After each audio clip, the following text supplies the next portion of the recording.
하나님 말씀 보도록 하겠습니다. 베드로전서 4장 1절부터 11절까지입니다. 베드로전서 4장 1절부터 11절까지 보도록 하겠습니다.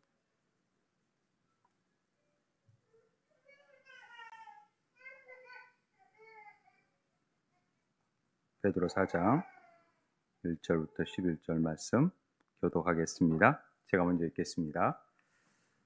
그리스도께서 이미 육체의 고난을 받으셨으니 너희도 같은 마음으로 갑옷을 삼으라. 이는 육체의 고난을 받은 자는 죄를 그쳤음이니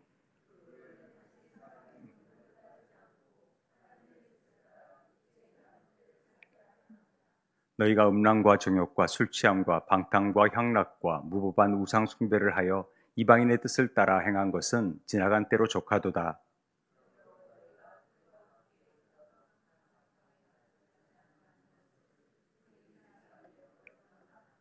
그들이 산자와 죽은 자를 심판하기로 예비하신 이에게 사실대로 고하리라.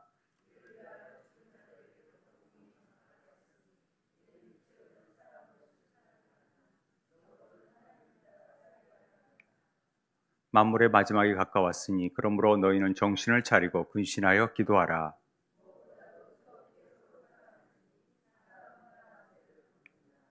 서로 대접하기를 원망 없이 하고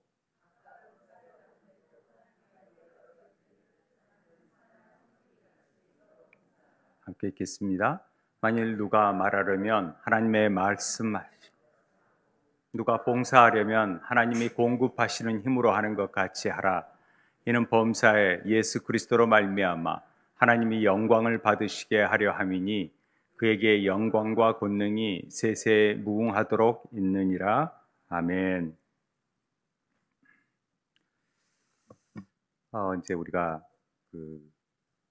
핍박과 고난 속에서 그리스도인으로 살아간다는 것이 어떠한 것인지를 베드로전서를 통해서 고난을 맞이하는 그 그리스도인의 자세에 대해서 계속해서 살펴보고 있습니다. 예수를 믿고 나서 우리가 그리스도인답게 살아간다라는 것이 어떤 의미를 주는 것인지를 사람들이 잘 모르는 것 같아요. 어떻게 신앙생활을 해야 되겠는지를 잘 모르는 것이죠. 그런데 더 어려움과 고난과 핍박이 닥치면 더 어떻게 살아야 되는지, 어떻게 신앙생활을 해야 되는지 더 모르고 그렇게 살아갈 때가 참 많습니다.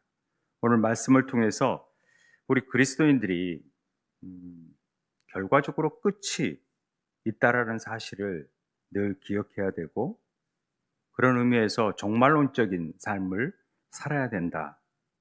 그걸 베드로를 통해서 말씀해 주고 있습니다. 예수님이 오면서부터 종말은 시작되었지만은 다시 오실 때까지 그것이 종말이라고 우리가 얘기를 했기 때문에 아직도 이루어지지 않았지요. 그러나 개인적인 종말은 늘 우리 곁에 있다라는 사실을 여러분들이 염두에 두셔야 됩니다. 제가 장례식장을 가보면은 나이 든 분들이 많지요. 그러나 때론 그 사진들의 영정 사진을 보면은 굉장히 나이 어린 사람들도 있다라는 것입니다. 어린 아이들도 있고요. 우리에게 주어진 시간은 아주 많은 시간 남아있는 것 같지만은 실제적으로는 각 개인들에게는 그렇게 많은 시간이 주어지지 않았다라는 사실입니다. 그래서 우리가 어떻게 그러면 이 시대에 살면서 우리에게 주어진 시간들을 어떻게 보낼 것인가? 굉장히 영적인 도전이 많은 시대입니다. 고난이, 핍박이, 어려움이, 신앙생활을 하기가 참 어렵잖아요. 그런 시대에 어떻게 해야 우리 그리스도인답게 사는 것인가? 그것을 5가지로 생각하면서 오늘 본문 말씀을 중심으로 정리해 보고 싶습니다. 오늘 말씀 1절, 2절입니다. 먼저 1절을 보죠. 그리스도께서 이미 육체의 고난을 받으셨다라는 거죠. 너희도 같은 마음으로 갑옷을 삼으라. 이는 육체의 고난을 받은 자로 죄를 그쳤습니다. 예수 그리스도께서 우리가 살아가는 자세를 얘기할 때 제일 먼저 어떤 얘기를 하냐면은 주님과 같은 마음으로 갑옷을 입으라고 먼저 얘기를 합니다. 특별히 십자가를 지신 그 의미들을 잘 깨닫고 하나님의 갑옷을 입고 살아라, 이런 뜻을 얘기합니다. 같은 마음으로 우리는 갑옷을 삼으라는 얘기를 하고 있습니다. 육체의 고난을 받은 사람은 이미 죄에서 다 끊어졌다, 죄와는 상관이 없는 존재가 되었다, 이렇게 얘기를 합니다. 여기서 갑옷을 삼으라라는 말은요, 사무라라는 뜻이, 갑옷을 사무라라는 뜻이 뭐냐면 허플리조라 그래서 무장을 하다라는 뜻입니다. 준비하다. 그러니까 전투복을 입듯이 전쟁을 나아가는 사람들이 준비하듯이 나아가라. 굉장히 그리스도인들의 태도에 관해서 얘기합니다. 그러니까 우리가 그리스도께서 이미 육체의 고난을 다 받으셨기 때문에 그리스도인들은 늘 하나님의 전신갑주를 입고 또 십자가의 군병이 되어져서 늘 준비하는 자세로 전투태세를 갖추라는 의미가 되어져 있습니다. 그러니까 항상 긴장하면서 살아야 되는 것이죠. 전쟁터를 임하는 것 같은 오늘날의 현실 속에서 우리는 이런 어떤 자세로 임하느냐가 전쟁에 나아가는 데 있어서 굉장히 중요한 역할을 합니다. 전쟁이 하기도 전에 사기가 꺾이는 경우도 있고, 그 군대의 사기를 보면 그 전쟁이 이길지 아닐지를 판가름할 수 있다고 할 정도니까 어떤 태도를 가지고 있느냐가 전쟁의 승패를 결정하기 때문에 이 마음의 준비를 잘 하고 그리스도의 군사로서의 태도를 잘 갖추라고 얘기합니다.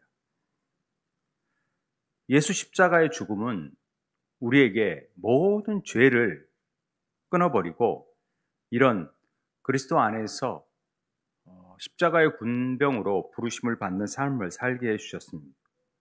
많은 분들이 이 믿음 생활하면서 처음 믿음 생활할 때 뭔가 승리하는 삶을 살지 못하는 이유가 뭐냐면은, 자세히 보면은 죄와 완전히 끊어졌다라는 사실에 대해서 인지를 잘 못하는 것이죠. 그렇기 때문에 세상과 우리는 단절이 되어졌고 세상을 따라가는 자들이 아님에도 불구하고 여전히 우리는 세상에 대한 미련을 가지고 살아간다는 것입니다. 그러니까 세상과 단절된다는 것은 우리가 수도사가 된다는 것도 아니고 우리가 이 세상에서 몸은 살지만 세상의 가치관이나 세상에서 필요하는 생활 방식이나 이런 것들을 따라가지 않는 것을 말하는 것입니다. 어떤 사람이 예수님을 영접하고 하나님의 자녀가 되고 하나님의 자녀가 됨으로써 이제는 나는 의롭게 되었으니까, 이제 나는 하나님의 자녀가 되었으니까 내가 이제 뭐 더 할 필요가 있느냐, 뭐 이렇게 유별나게 뭐 그냥 대충 살면 되지, 뭐 이렇게 유별나게 막 살아야 되느냐, 이렇게 얘기하는 사람들이 꽤 있죠. 그런데 우리는 세상과 단절이 되었기 때문에 예수 그리스도께서 십자가에서 다 이루신 일이 무엇인지를 알아야 되는 것이죠. 그래서 우리 안에 여전히 남아있는 부패적인 마음들을 제거해야 될 책임이 우리에게 있다라는 것입니다. 그래서 제가 지난주에 설명을 해줬던, 우리가 이 속사람이 부패되어졌던 부분에 있어서도 끊임없는 성화를 통하여서 우리 안에서 그리스도 생명을 우리 안으로 받아들임으로 인해서 자꾸만 우리를 변화시킬 수 있도록 만들어져 가야 된다라는 것입니다. 그것이 거룩으로 나아가는 하나님의 뜻이고 두렵고 떨림으로 구원을 이루는 하나님의 뜻입니다.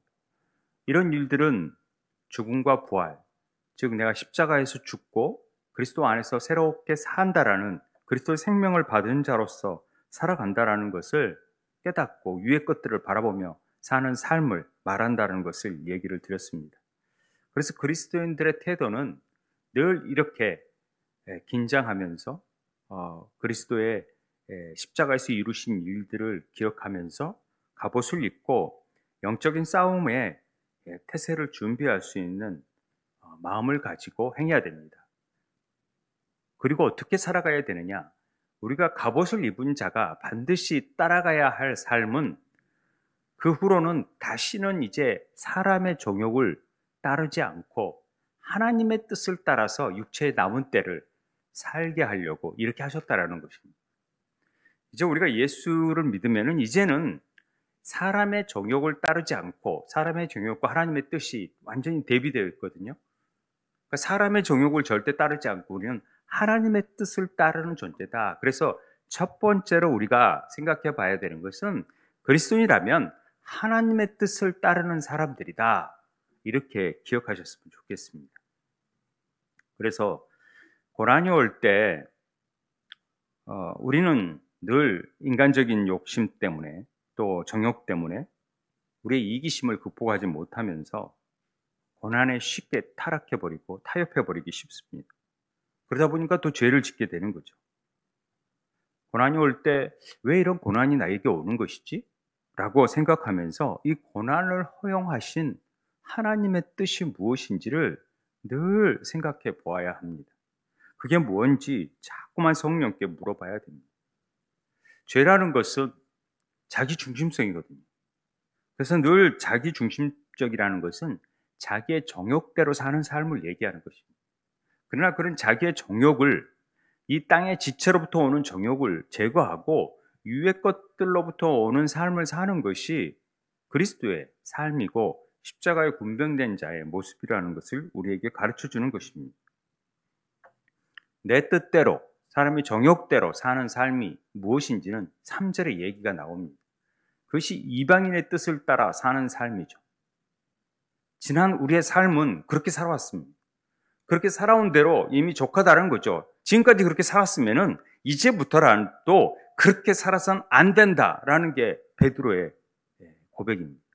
너희가 지금까지 음란과 정욕과 술 취함과 방탕과 향락과 무법한 우상 숭배를 하여서 이방인들의 뜻을 따라서 이방인들처럼 살았다면은 이제 그건 족하니까 이제 됐으니까 이제 그만해라라는 것입니다. 이제는 다르게 살아야 된다. 그 얘기를 하고 있는 것입니다. 특별히 이 정욕, 술 취함, 방탕, 향락, 무반, 우상 숭배들은 전부 다 탐심에서 나타나는 것입니다. 그래서 특별히 우상 숭배는 탐심과 연관이 있습니다. 그래서 땅에 있는 지체를 죽이라 음란과 부정과 사욕과 정한 욕심과 탐심이니 탐심은 우상 숭배니라. 결과적으로 다 우리 안에 하나님보다 더 높은 것들을 향해서 하나님보다 더 좋은 것들을 바라보고 높아진 생각들이 전부 다 우상이죠. 그러니까 하나님보다 돈을 더 추구하고 하나님보다 더 자녀를 더 신경 쓰고 권력을 신경 쓰고 인기를 신경 쓰고 명예에 신경 쓰면은 이런 것들이 다 우리 앞에 놓여져 있는 우상이다. 그래서 위의 것 생각하고 땅의 것들 생각하지 말라고 얘기하는 것입니다. 이젠 그런 삶은 족하다라는 것이죠. 지금까지 그런 삶을 살았는데 앞으로도 그런 삶을 살 것이냐 그렇게 결단하고 있는 것입니다. 우리 삶 속에서 내가 더 하나님보다 더 많은 시간을 부여하고 있는 일들이 있다면 또 거기에 더 관심을 쏟는 일이 있다면 하나님보다 더 관심 쏟는 일이 있다면 그것은 여러분의 우상이 될 수 있다는 것입니다. 잘 생각해 보세요. 어떤 일에 더 많은 시간을 두고 있는지.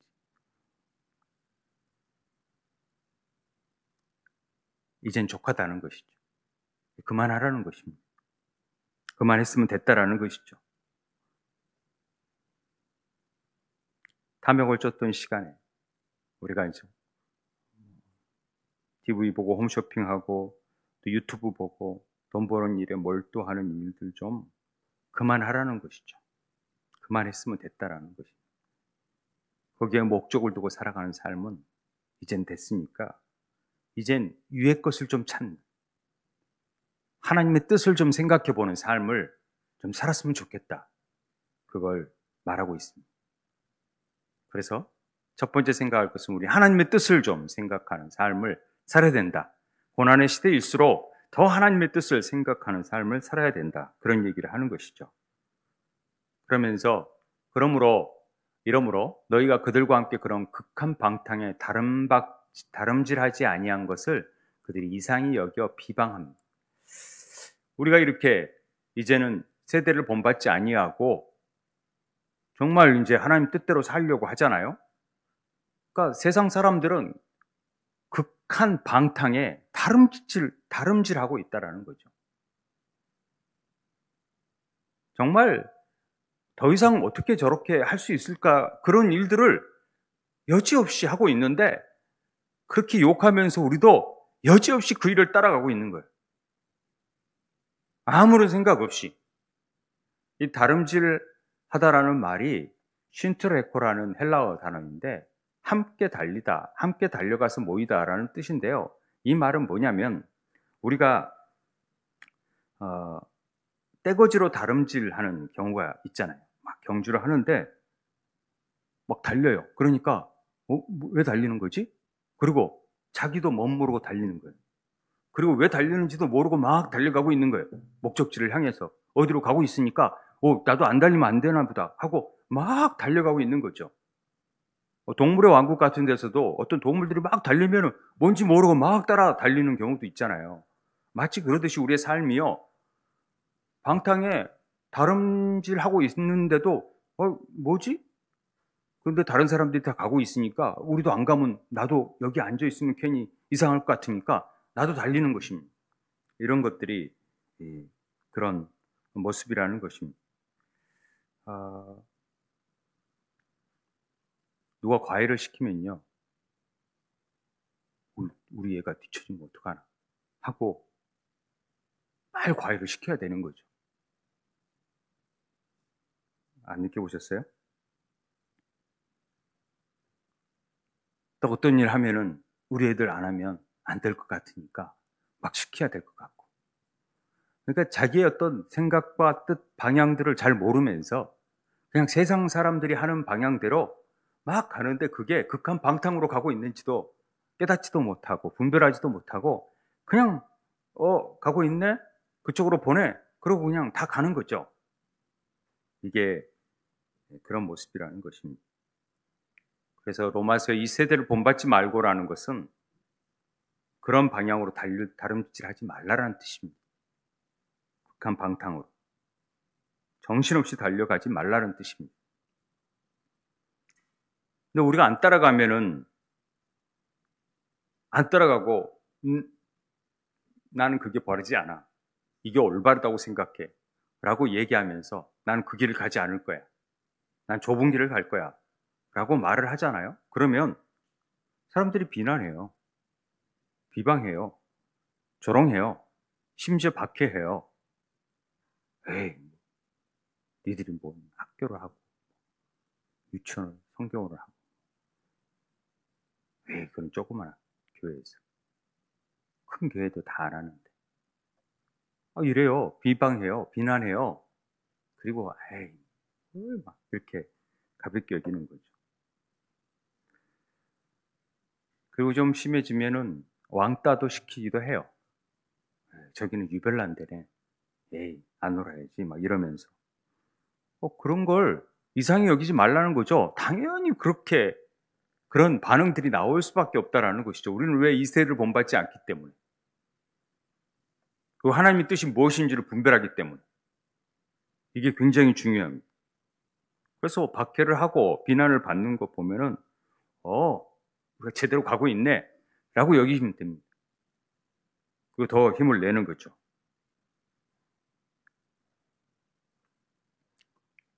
왜냐하면은 그들이 산자와 죽은 자를 심판하기로 예비하신 얘기의 사실대로 고하리라. 분명히요, 끝이 있어요. 우리가 보면. 끝에 가서 보자는 거죠. 끝에 가서. 지금은 잘 몰라요. 근데 가보니까 그들은 다 멸망의 구덩텅이로 빠져나가고 있고 다 절벽 아래로 떨어지고 있는데 그쪽으로 안 가길 얼마나 다행입니다. 왜? 끝이 보여지니까. 끝에 가서 알죠.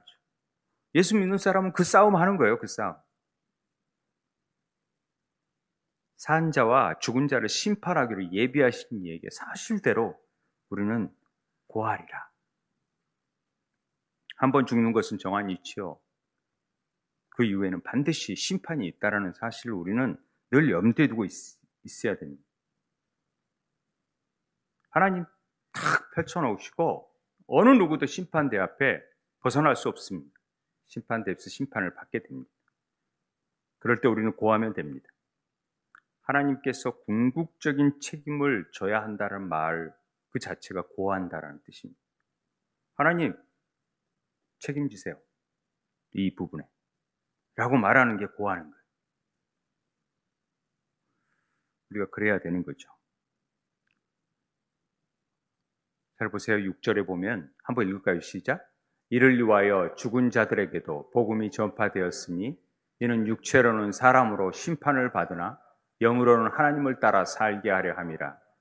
이 본문도 저번 시간에 봤던 영으로 가서 옥에 있는 영들에게 선포하시리라 만큼 굉장한 난해 구절로 되고, 이 죽은 자들에 대한 해석이 여러 가지가 있어요. 한 4가지, 5가지가 있는데 제가 일부러 소개를 안 하려고 그래요. 얘기하면 더 복잡해지니까. 그냥 우리 뜻한 대로 여기서 얘기하는 것은 죽은 자들, 죽음 후에 가서 제2의 세컨 찬스가 있다라는 얘기도 아니고, 또 죽은 자들에게 복음을 전한다라는 얘기도 아니고, 이 죽은 자들의 어떤 의미가 뭐냐면, 그 당시 로마에 핍박으로 순교당하던 사람들이 많았잖아요. 사자밥이 되고 끓는 물에 빠지고 불에 타서 죽은 사람들이 많이 있었는데, 그 예수를 믿고 죽은 그 당시의 사람들이 복음을 들었잖아요. 그러니까 당연히 육체로는 사람들에게 심판을 당하는 거죠. 다 모든 사람이 육체로 심판을 받지 않습니까? 그러나 영으로는 하나님을 따라 살게 하려고 하나님이 이 일을 이루셨다라는 것을 우리에게 가르쳐주고 있는 것입니다. 어렵게 생각하지 마시고. 네로 치하에서 많은 사람들이 죽게 됐지만 복음을 받아들였기 때문에 육신으로는 그런 심판 판결을 받아서 목이 잘려지고 십자가에 죽고 하지만, 하나님께서 주님을 부활하게 하셨듯이 부활의 영으로 우리를 다시 살아서 주님 앞에 서게 하신다라는 의미가 담겨져 있는 것입니다. 그렇게 쉽게 설명을 하면 저는 이해하기 쉽을 거라고 생각을 합니다. 그러니까 이미 그들은 죽었잖아요. 순교를 당했잖아요. 그들의 육체적인 죽음은 있었지만은, 그들의 신앙 때문에 순교했지만 영으로는 하나님처럼 살게 되는 영원한 구원을 받게 될 것이라는 얘기를 하고 있는 것입니다. 이해가 되시죠? 네. 그래서 우리가 하나님 뜻대로 사는 것이 굉장히 중요합니다. 심판이 있고 반드시 거기에 평가를 하시기 때문에, 우리를 부르신 목적이 있기 때문에. 그래서 하나님 뜻대로 사는 게 중요하고요. 두 번째로는 우리가 생각해야 되는 것은 만물이 마지막이 정말 가까웠다라는 거죠. 그러므로 너희는 정신을 차리고 근신하여서 기도하라는 얘기입니다. 두 번째로 그리스도인들이 해야 될 일은 하나님 뜻대로 살려고 해야 되고 기도해야 된다는 얘기를 하고 있습니다. 왜 우리가 기도해야 되는가? 이게 어떤 의무사항으로 생각하는 분들이 많지만은, 하나님은 우리를 사랑하시는 마음, 그 사랑을 알면은요, 더 주님과 교제하고 싶고 나누고 싶은 거죠. 사랑하는 사람 만나고 싶잖아요. 그런 쪽으로 접근해야지 의무방어적으로 만나면 그 만남이 좋겠습니까? 좋지 않죠. 그러니까 먼저 우리가 기도라는 것 자체를 늘 사랑하는 사람과의 관계를 회복하는 일로 접근해야 된다고 봅니다. 그래서 기도는 늘 편하게 해야 된다라고 많은 사람들이 주장을 합니다. 근데 기도가 대화라는 부분을 여러분들이 꼭 가지고 계셔서, 우리는 기도를 전부 다 그냥 쏟아놓고 많은 걸로 말잖아요. 그런데 쏟아놨으면 그만큼 듣는 시간도 필요하다는 거죠. 그래서 부르짖는 기도가 나쁘다는 건 아니지만은, 부르짖는 기도로 끝나버리면 안 된다라는 거죠. 반드시 침묵의 시간을 통하여서 주님께서 뭐라 말씀하시는지 말을 했으면, 주님, 그렇지요. 제가 이렇습니다. 형편이 이렇습니다. 이걸 어떻게 할까요? 그럼 들어야죠. 뭐라고 말씀하시는지, 뭔 성경 구절이 생각나든지 어떤 이미지가 보이든지 어떤 마음대로 자꾸만 주의 음성을 들으려고 하는 마음들이 있어야 그게 대화가 되는 거죠, 기도로.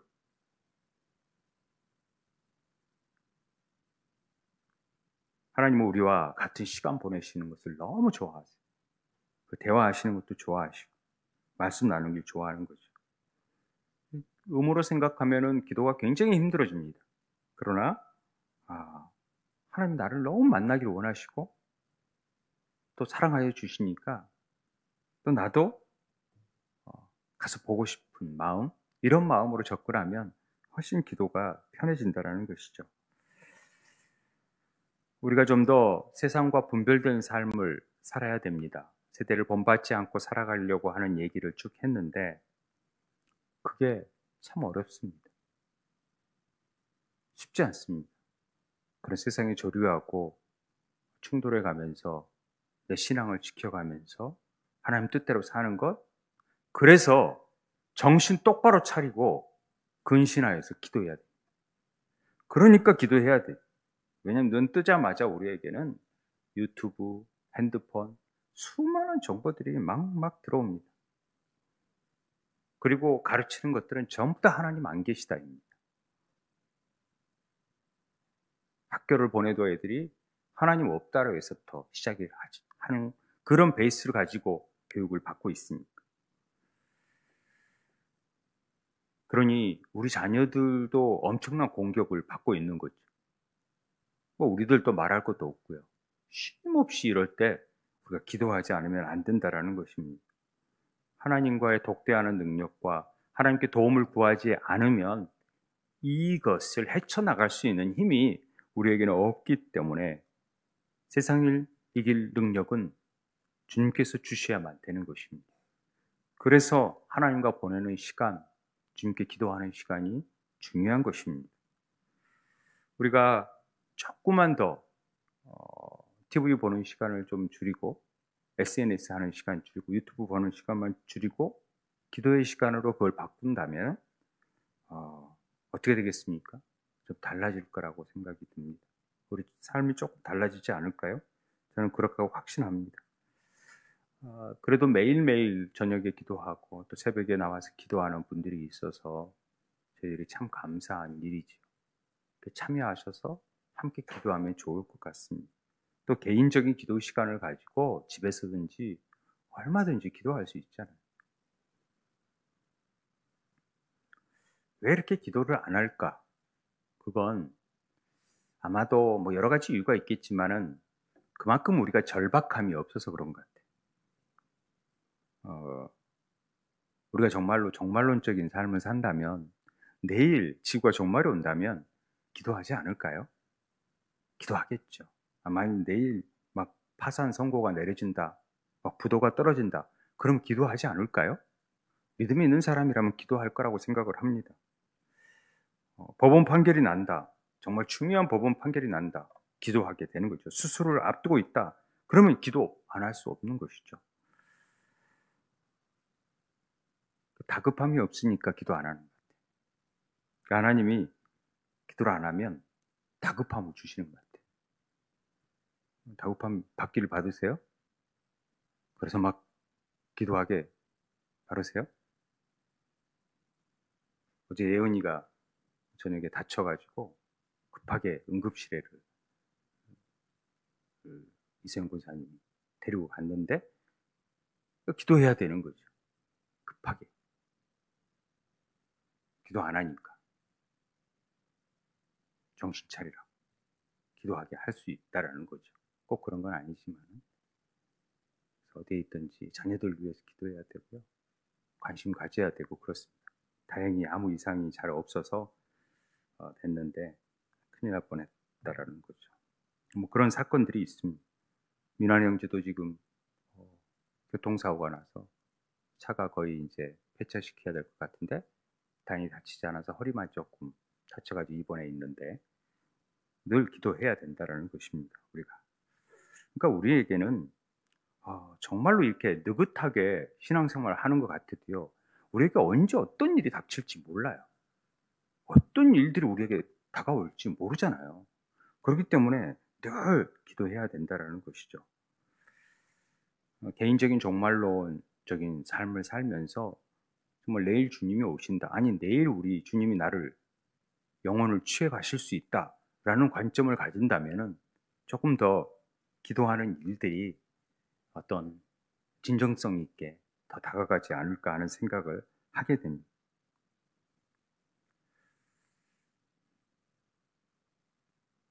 그래서 정신 차리고 근신하며 기도하라. 오늘 이렇게 말씀하고 있습니다. 그러니까 보통 요한계시록적인 삶을 산 초대교회 때들은 정말로 그렇게 생각했었죠. 계시록 20장 20절처럼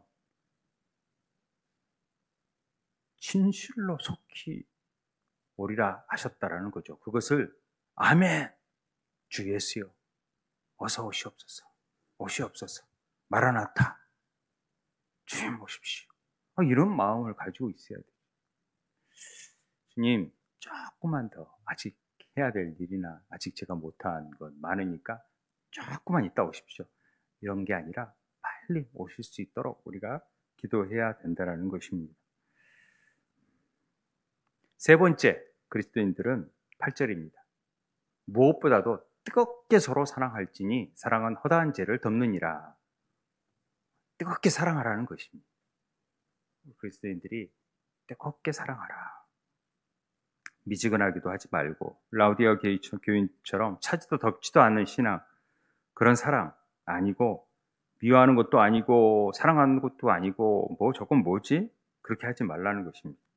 이게 뜨겁다라는 말이요 재미있더라고요. 에크테네스라는 말은 결혼한 열망하는 열심인데 이 뜨겁다라는 말이 뭐냐면요, 전차병이 전차를 몰 때 전 성력으로 막 모는 거예요. 우리 순혁이가 전차병인데 전진하면 막 전차가 급하게 전진하는 이걸 격렬하게 가는 모습을 뜨겁게라는 뜻입니다. 또 운동선수가 마지막 골인 지점에 막 전력을 다해서 몸을 탁 터치하는 그런 마음이 이 에크테네스라는 뜻이래요.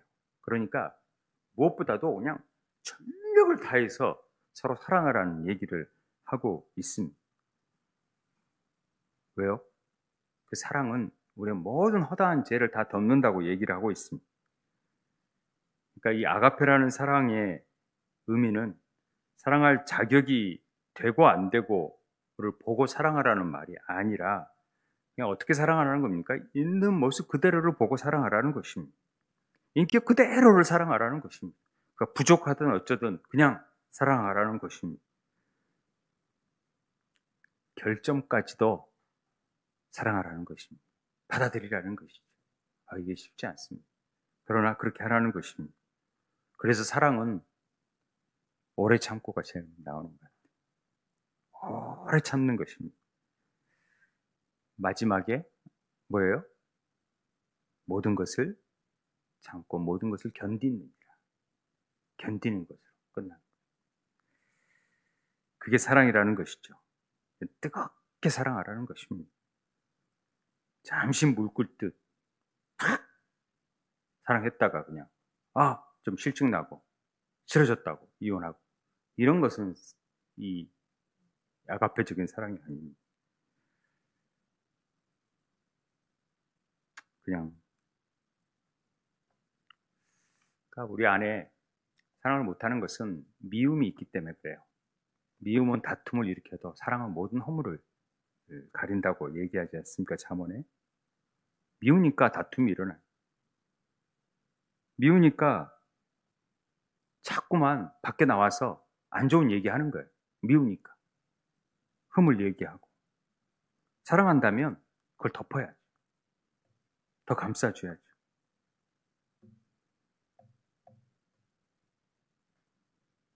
결국은 막 욕하면요, 결국은 뭐예요? 부부는 한 몸이니까 자기 얼굴에 침 뱉는 셈이 되는 거예요. 결국 그렇게 되는 것 같아요. 마지막 때 허물을 덮어가면서 뜨겁게 사랑하라, 격렬하게 사랑하라, 그렇게 말합니다. 아시겠어요? 네. 잘 못할지라도 우리가 이렇게 배웠다면 이렇게 하려고 해야 돼. 그렇게 사랑하려고. 사랑하는 마음 달라고 기도해야 돼. 네 번째로 90절입니다. 서로 대접하기를 원망 없이 하고 각각 은사를 받은 대로 하나님의 여러 가지 은혜를 맡은 선한 청지기 같이 서로 봉사해라. 이렇게 얘기합니다. 대접하고 봉사라는 거죠. 쉽게 말하면. 교회는요, 대접받기 위해서 온 것이 아닙니다. 교회에 섬김 받으러 오는 곳이 아닙니다. 예수님처럼 섬겨주고 대접하기 위해서 와야 되는 곳이 교회입니다. 주님께서 많은 사람들의 대속물로 오셨다라고 얘기합니다. 그분의 목숨을 많은 사람의 대속물로 주셨죠. 우리가 믿음으로 고백한다면 우리도 우리의 목숨을 주러 교회에 와야 돼요. 그런데 뭘 얻어가려고 하는 거죠. 은혜를 받아야 하고 내가 뭘 얻어가야 된다. 예배의 마음에서 오늘은 뭔가 얻어가야지 라고 생각하는 마음 자세는 잘못됐다라는 거죠. 예배는 자기 자신을 사한 제사로 드리러 오는 거예요. 완전히 내어드리러 오는 것입니다. 이 말은 죽으러 오는 거죠. 죽으러. 나는 죽고 그리스도를 사니까. 내 욱하는 마음이 들어오더라도 그를 위해서 더 용서하고 대접하고 더 사랑해주고 더 격려해주고 열받더라도 딴 말하지 말고 더 원망 없이 대접하면 돼요.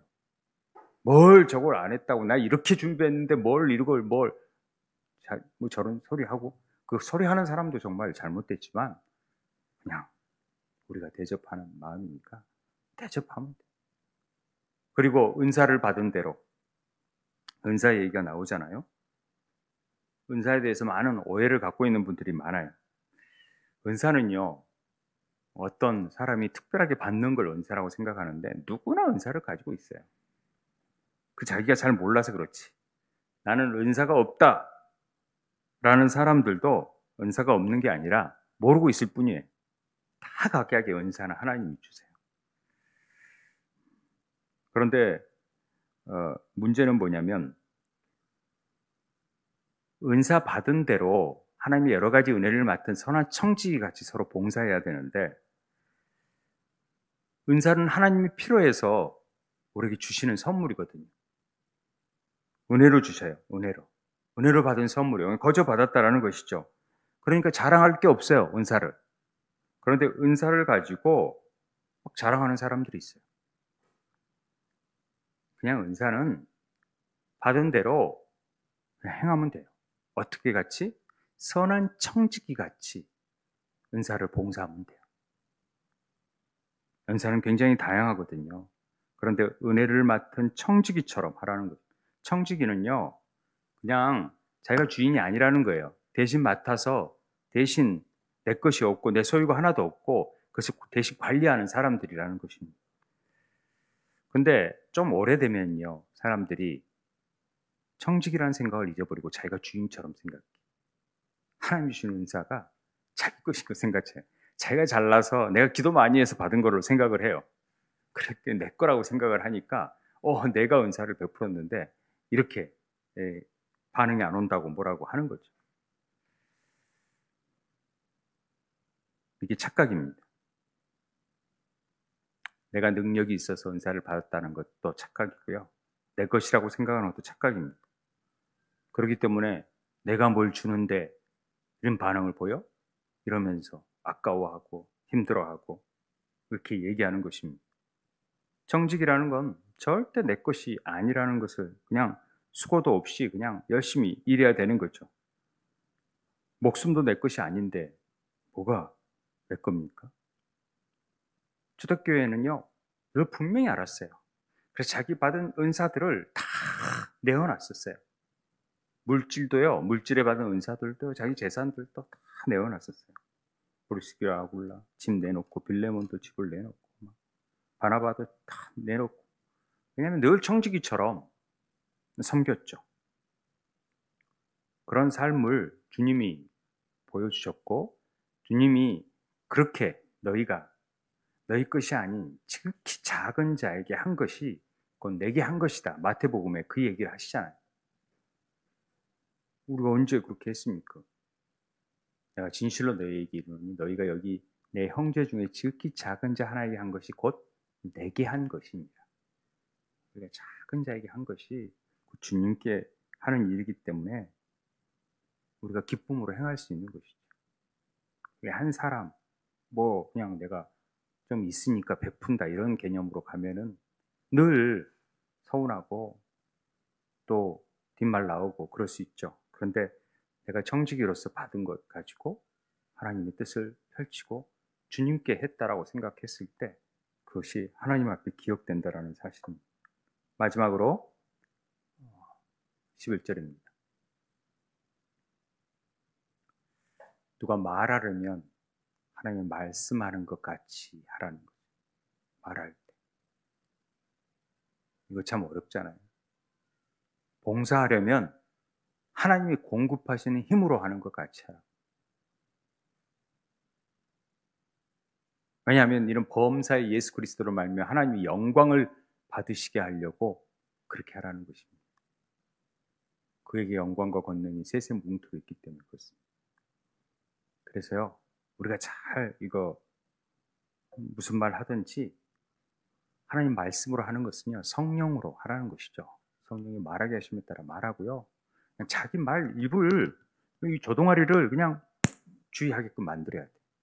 파수꾼을 세워서 꼭 성령께서 말하게 하심에 따라서 그리고 덕을 세우는 말을 하고요. 좋은 말을 하고 그래야 됩니다. 내 뜻과 내 생각과 내 고집을 말하지 말고 성령의 음성에 따라서 얘기하라는 것입니다. 하나님의 뜻을 따르는 것이 성령의 뜻을 따르는 것과 마찬가지입니다. 내 뜻대로 하다 보면은 꼭 사고가 생겨요. 마음도 안 편하고요. 그리고 내 힘으로 봉사하다 보니까 불평불만이 나오더라고요. 틀림없어요. 불평불만은 다 내 힘으로 했기 때문에. 내 능력으로 생각하고 했기 때문에. 내가 이렇게 했는데 말이야. 이래준다. 모든 은사는 하나님께 받은 거고요. 우리 건강도 하나님께 받은 거고요. 우리 몸의 모든 것도요. 하나님께 받은 겁니다. 누가 인정해주고 어쩌고 간에 하나님이 아시죠. 하나님이 작은 자에게 한 것을 다 기억하세요. 그러니까 그냥 하나님께만 영광이 돌릴 수 있도록 우리가 오른손이 한 일을 왼손이 모르도록 잘 해야 됩니다.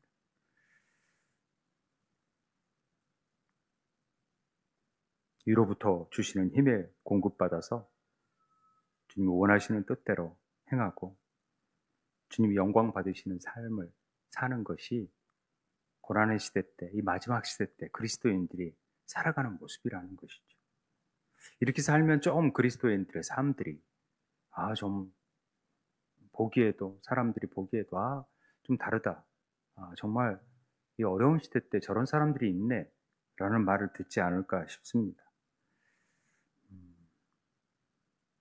마지막에 하나님 뜻을 우리가 잘 깨닫고 말하고 행동하는 일에 있어서 늘 성령님께 지혜를 구하고 이 세대를 본받지 아니하고 하나님 뜻을 잘 기억하면서 정말로 기도의 자리에서 하나님께 묻고 하나님 뜻을 생각하고 그래서 우리 이웃들을 하나님 사랑하고 이웃 사랑하고 정말 뜨겁게 사랑하고 또 이게 모든 일에 나는 그냥 청지기처럼 마땅히 해야 될 일들을 하는 거라고 그래서 위로부터 주시는 힘으로 하나님께 영광이 돌리는 삶을 살았으면 좋겠습니다.